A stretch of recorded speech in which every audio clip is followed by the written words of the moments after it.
Thank you for the opportunity to present my work in this stimulating conference. My name is Sheila Murta. I work at the University of Brasilia, Brazil, in the Department of Clinical Psychology. Today, I will present research targeted on the design of a computer-tailored intervention to prevent dating violence among Brazilian youth. Our intervention is called Dating SOS, or in Portuguese, SOS Namoro. Dating violence is a very important problem in Brazilian adolescents. A study published in 2011, 10 years ago, the first broad study with this goal in Brazil, has identified emotional violence as the most prevalent type of violence among Brazilian adolescents, including victimization and perpetration, followed by sexual violence and physical violence. This study also has shown that reciprocal violence or mutual violence is also very common among Brazilian adolescents, which is consonant with international studies. The impact of dating violence for Brazilian adolescents can be very serious, including homicide, suicide, early pregnancy, and other negative outcomes. Dating violence is a result of social determinants like community violence, family determinants, including exposition to parental mistreatment or witnessing interparental conflict, peers determinants, including having peers who endorse violence or use violence against their partners or are victims of their partners. And also personal determinants, which can include a long list of determinants like negative conflict resolution or lack of knowledge about positive relationships or alcohol use or insecure attachment. All these risk factors can contribute to the dating violence victimization. The efforts of prevention can be targeted to some of these domains or all these domains. In our study, we are focusing on personal determinants. There is a room for improving the research on the field of dating violence prevention in Brazil. Until now, we have few interventions studies using quasi-experimental and experimental designs. These studies have shown a promising impact on protective and risk factors, but unfortunately is still lacking long-term follow-ups. So we have to see what happens in the long term. These interventions are designed in educational settings, are face-to-face interventions, and unfortunately they have a limited reach. That's why we are designing a computer-tailored intervention with the goal to prevent dating violence. This study is a collaboration between University of Brasilia and University of Maastricht in the Netherlands. Computer-tailored intervention is a kind of intervention that offers adjusted or customized information to individual characteristics, to individual profiles. For make this feasible, these interventions use a baseline evaluation which identify relevant variables, and based on this information, the feedback is given. This intervention requires a computerized system and has a great advantage in comparison to face-to-face intervention of reaching a broader audience. Of course, challenges also exist. Tailored communication has been found in health communication studies as a more advantageous type of communication in comparison with generic communication, because it produces a more elevated level of identification by the participants, better attention, better retention, and also better engagement. In the field of physical health, there are a huge amount of studies using computer-tailored intervention. In the field of mental health also exists a considerable amount of research with this general theme. Considering specifically dating violence prevention, we could say that this is a recently kind of effort from the scientific community. The first computer-tailored intervention that, at least from my knowledge, that we have seen in the literature was published 5 years ago by Deborah Levesque and collaborators from Rhode Island, from United States. In Brazil, this kind of intervention is very innovative.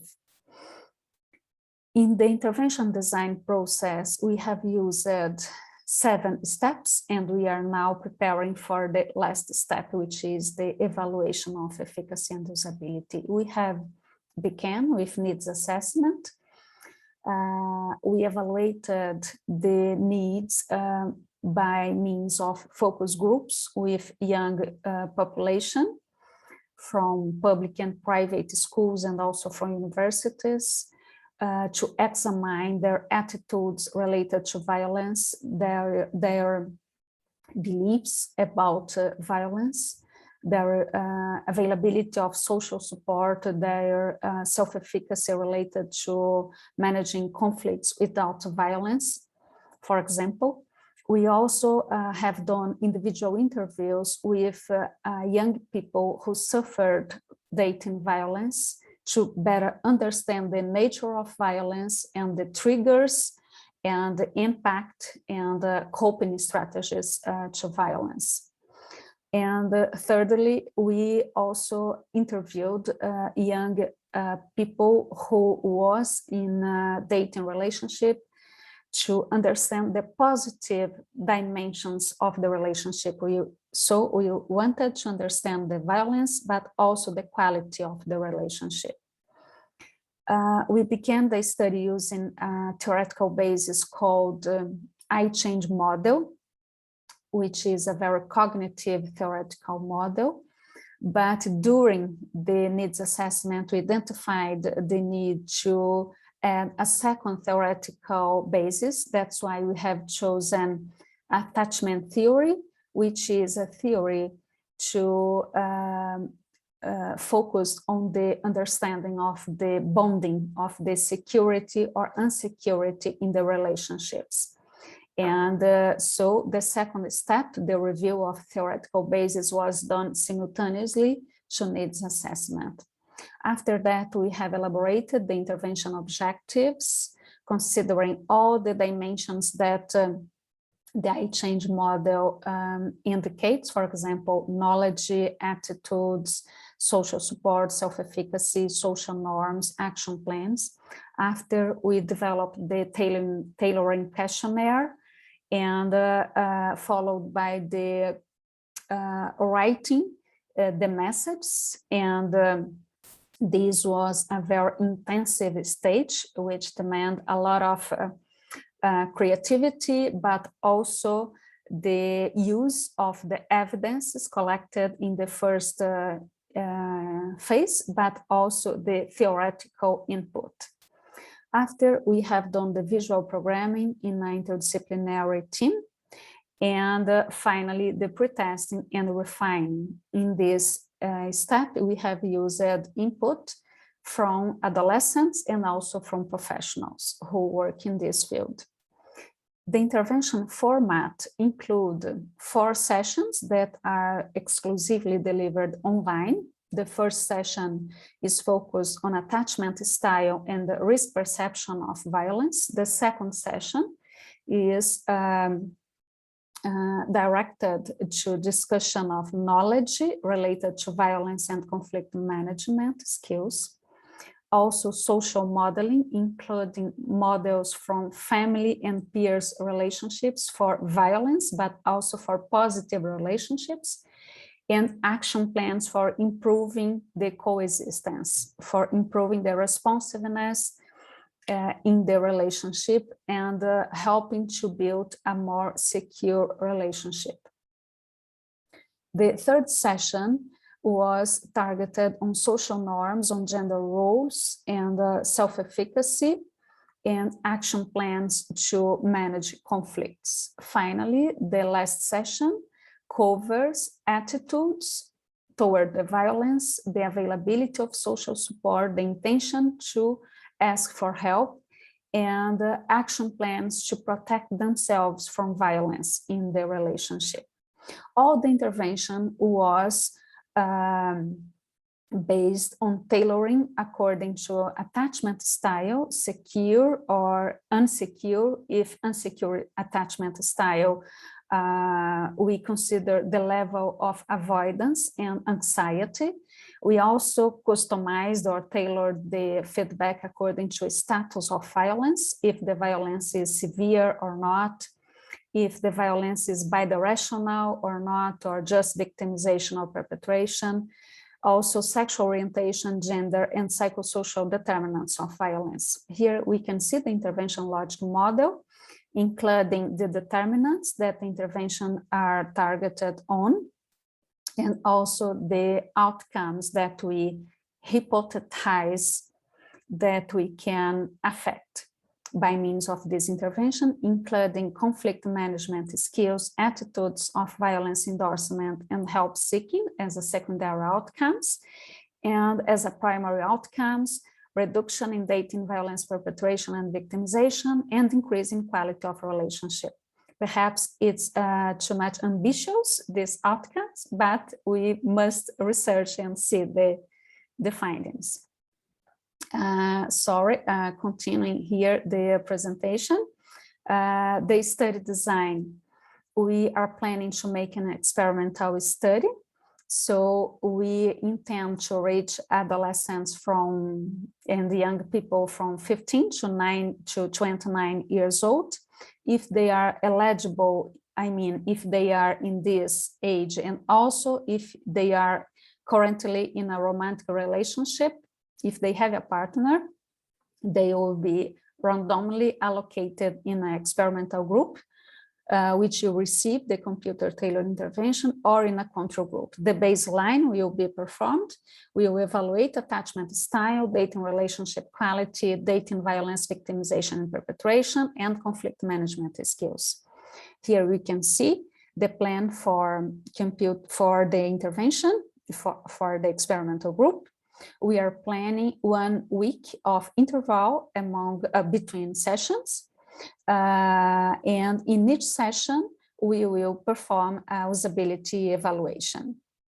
In each session, the participants will receive short questionnaires to evaluate the determinants that are part of the I change model theory. And based on their answers, they will receive tailored feedback, as I explained before. The control group will receive a generic information about the quality of romantic relationships in adolescence, and also about dating violence. The follow-up will be done 3 months after, and we will again evaluate romantic relationship quality, dating violence, victimization, perpetration, and conflict management skills. And in addition to this, we will also evaluate help seeking. The next step will be a recruitment. So let's see how happy we will be in this step. It can be a very challenging step. As a conclusion, we believe that this intervention is both scientifically and socially relevant. As we have seen, this is a very innovative intervention in Brazilian context, and even in international context, it's not a kind of intervention that we have many lessons learned. We are still learning how to do this kind of digital innovation.